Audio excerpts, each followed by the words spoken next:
జ్ఞానానందమయం దేవం నిర్మల స్ఫటికాకృతిం ఆధారం సర్వవిద్యానాం హైగ్రీవముపాస్మహే. జ్యోతిషాభిమానులందరికీ నమస్కారం. 2025 డిసెంబర్ నెలలో ద్వాదశ రాసుల వారి యొక్క మాస ఫలితాలు. ఇప్పుడు 12 రాసుల్లో ముందుగా మేషరాశి వారు. సహజంగానే డిసెంబర్ మాసము అనగా మనకు మార్గశిర పుష్య మాసాల యొక్క కలయిక. ఒక ఆధ్యాత్మికమైనటువంటి వాతావరణాన్ని సంతరించుకున్నటువంటి ఈ డిసెంబర్ మాసంలో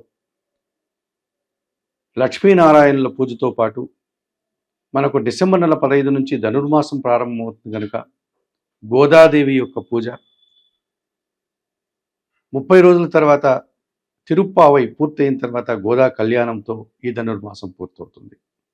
ఈ రకంగా మార్గశిర మాసంలో లక్ష్మీనారాయణుల పూజలు, ధనుర్మాసంలో గోదాదేవి పూజ, గోదాదేవి వ్రతం, ఇలాంటి ఆధ్యాత్మికమైనటువంటి కార్యక్రమాలన్నీ సంతరించుకున్నటువంటి ఈ డిసెంబర్ మాసంలో చాలామంది మహానుభావుల యొక్క పుట్టినరోజులు కూడా రావడం జరిగింది.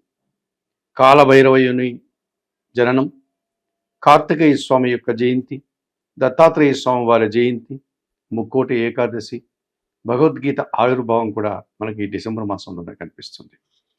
అటువంటి ఈ డిసెంబర్ మాసంలో గ్రహాల యొక్క స్థితిగతులు కన్నా ఒక మారు పరిశీలిస్తే ప్రధానంగా సూర్య భగవానుడు డిసెంబర్ నెల 15 తర్వాత ఆయన వృశ్చిక రాశి నుంచి ధనస్సు రాశిలోనికి ప్రవేశిస్తాడు. అప్పటి నుంచి ధనుర్మాసం ప్రారంభమవుతుంది. ఇక కుజుడు అనగా కుజగ్రహం డిసెంబర్ నెల 7 వరకు కూడా వృశ్చిక రాశిలో స్వస్థానంలో ఉండి ఆ తర్వాత ఆయన కూడా ధనుర్మాసంలోనికి అనగా ధనుస్సు రాశిలోనికి ప్రవేశించే పరిస్థితి కనిపిస్తుంది.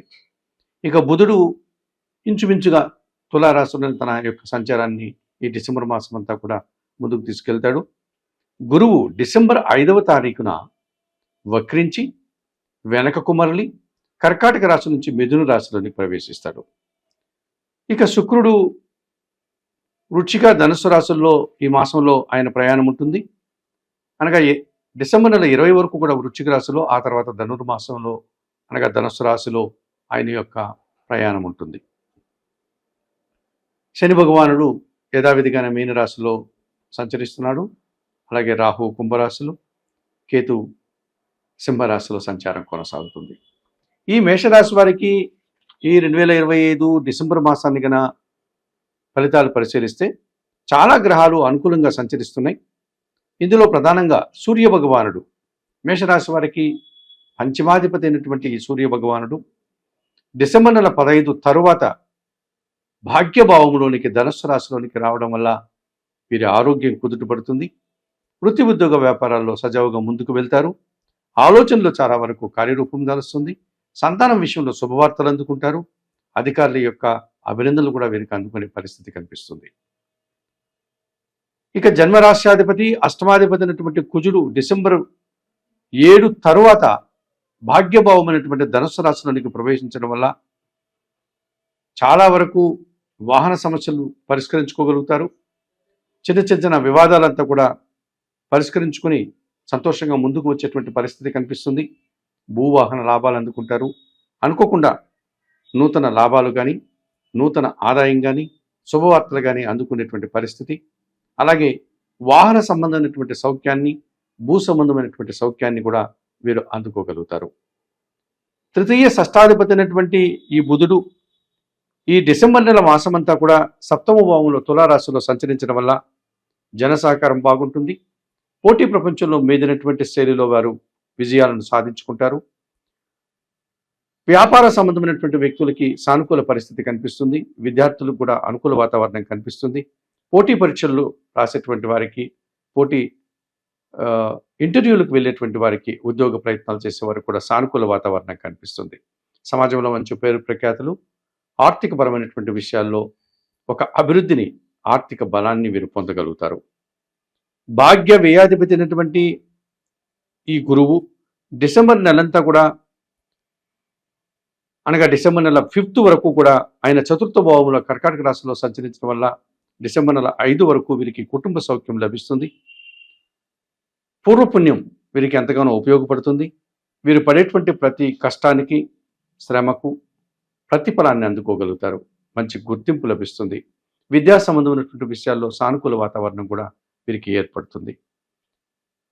ఇక ద్వితీయ సప్తమాధిపతి అయినటువంటి శుక్రుడు ఈ నెలంతా కూడా అష్టమ భావంలో అనగా భాగ్యరాశిలోను, ఆ తర్వాత వృశ్చిక రాశిలోను ఆయన సంచారం అనగా అష్టమ భావమైనటువంటి వృశ్చిక రాశిలోను, భాగ్యభావమైనటువంటి ధనుస్సు రాశిలోను సంచరించడం వల్ల 20 వరకు వృశ్చిక రాశిలో, డిసెంబర్ 20 తర్వాత ఆయన ధనుసు రాశిలో సంచారం కొనసాగిస్తున్నాడు. ఈ 2 భావాలు కూడా వీరికి సానుకూలంగా ఉంటాయి. అనగా సృజన సహకారం బాగా ఉంటుంది. వీరి మాటకు విలువ పెరుగుతుంది. సమాజంలో పేరు ప్రఖ్యాతులు తెచ్చుకుంటారు. స్త్రీలతో కలిసి కొన్ని కార్యక్రమాలు నిర్వహిస్తారు. శుభ కార్యక్రమాలు లాంటి వాటిలో పాల్గొంటారు. విందు వినోదాల్లో వీరు పాల్గొని సంతోషించేటువంటి పరిస్థితి మనకు కనిపిస్తుంది. ఇక రాహువు ఎప్పటి నుంచో కుంభరాశిలో లాభభావంలో సంచరిస్తున్నాడు. ఈ డిసెంబర్ మాసం అంతా కూడా ఆయన లాభభావంలో సంచరించడం వల్ల ఈ మేషరాశి వారికి విదేశీ వ్యవహారాలు అనుకూలంగా ఉంటాయి. లేకపోతే నూతన వ్యాపారాలు కానీ నూతన ఉద్యోగాలు కానీ సానుకూలంగా ఉంటాయి. నూతన వ్యక్తుల వల్ల కూడా వీరు లాభాన్ని పొందడానికి అవకాశం ఉంటుంది. ఈ రాహువు లాభములో ఉన్నటువంటి సందర్భంలో వీరు అనుకున్నటువంటి పనులు అనుకున్నట్లుగా పూర్తి చేస్తారు. చాలా వరకు అభివృద్ధి పదంలో ముందుకు వెళ్ళే పరిస్థితి కనిపిస్తుంది. కొత్త వ్యాపారాలకి కొత్త ఉద్యోగాలకి మరింతగా వారు లాభపడేటువంటి పరిస్థితి వీరికి కనపడుతుంది. మరి 2025 డిసెంబర్ మాసంలో ఈ మేషరాశి వారికి సూర్య భగవానుడు, కుజుడు, బుధుడు, గురువు, శుక్రుడు అనగా ఇంచుమించుగా 6 గ్రహాలు వీరికి ఉన్న 9 గ్రహాల్లో 6 గ్రహాలు సానుకూలంగా సంచరించడం వల్ల ఎక్కువ శోభరితాలని లాభాలని అందుకుంటారు. రాబోయేటువంటి 2026 ఆంగ్ల మాసం వీరికి మరింతగా సంతోషదాయకంగా ఉండడానికి ఈ డిసెంబర్ మాసంలో శుభ ఫలితాలంతా కూడా ఒక సూచనగా కనిపిస్తాయి. అయితే కొన్ని గ్రహాలు మాత్రమే, అతి తక్కువ గ్రహాలు మాత్రమే ఈ మేషరాశి వారికి ప్రతికూలంగా సంచరిస్తున్నాయి. వాటి గురించి మనం ఒకసారి పరిశీలిస్తే, దశమ లాభాధిపతి అయినటువంటి శని భగవానుడు వ్యయంలో అనగా మీనరాశిలో ఎప్పటి నుంచో ఉన్నాడు. డిసెంబర్ మాసం కూడా ఆయన అలాగే సంచరిస్తాడు. ఈ వ్యయములో శని భగవానుడు సంచరించడం వల్ల మేషరాశి వారికి ఏళ్నాటి శని ప్రారంభమవుతోంది. ఈ కారణం చేత పని భారము, శ్రమ అధికమవుతుంది. ఒక్కోసారి పనివారి యొక్క సహకార లోపం కనిపిస్తుంది. ఈ కారణం చేత పని భారం మరింతగా పెరిగే సూచన కనిపిస్తుంది. ఇక పంచమములో ఎప్పటి నుంచో కేతువు సంచరిస్తున్నాడు సింహరాశిలో. అయిన డిసెంబర్ మాసంలో కూడా అలాగే సంచరిస్తాడు. కొన్ని విషయాల్లో నిరాశ, అశాంతి మిమ్మల్ని వెంటాడేటువంటి పరిస్థితి కనిపిస్తుంది. డిసెంబర్ 5 తర్వాత గురువు తృతీయ భావమైనటువంటి మిథున రాశిలోనికి రావడం వల్ల కొంతమంది పెద్దల సహకార లోపం కనిపిస్తుంది. విద్యా సంబంధమైన విషయాల్లో కాస్త ప్రతికూలత కనిపిస్తుంది. కొత్త వృత్తి ఉద్యోగ వ్యాపారాల్లో పని భారం పెరిగేటువంటి సూచన కనిపిస్తుంది. మరి 2025 డిసెంబర్ మాసానికి గాను మేషరాశి వారు తప్పనిసరిగా ఈ తృతీయ భావంలో ఉన్నటువంటి గురువును సానుకూలపరచుకోవడానికి దత్తాత్రేయ స్వామి వారి దర్శనం, గురుచరిత్ర పారాయణ, శనగలను నైవేద్యంగా సమర్పణ చేయడం వల్ల కాస్త గురుబలాన్ని వీరు తెచ్చుకోవడానికి అవకాశం ఉంటుంది. ఇక పంచమ కేతువు ఎప్పటి నుంచో ఉన్నాడు. ఈ నెలలో కూడా అలాగే ఉంటున్నాడు కనుక నిత్య గణపతి ఆరాధన చేయండి, గణేశాష్టకం చదువుకోండి. ఇక వ్యయములో ఉన్నటువంటి శని దోషం నుంచి బయటపడడానికి ఏమాత్రం అవకాశం ఉన్నా శనేశ్వరుని యొక్క దర్శనం చేసుకోండి. శని భగవానికి పూజాది కార్యక్రమాన్ని నిర్వహించండి. మీకు అందుబాటులో శనేశ్వర ఆలయాలు లేకపోతే అది శ్రమతో కూడినటువంటి కార్యక్రమం అయితే గన మీకు అందుబాటులో ఉన్నటువంటి శివాలయంలో శనివారం రోజు ఈశ్వరునికి అనగా శివలింగానికి పాలాభిషేకం నిర్వర్తించండి. నిరంతరం బిల్వాష్టకం చదువుకోండి. వయోవృద్ధులకు కానీ గోవులకు కానీ ఆహార పానీయాలు అందించడం వల్ల ఈ 2025 డిసెంబర్ మాసంలో మేషరాశి వారు మరింతగా మంచి ఫలితాలను అందుకోగలుగుతారు.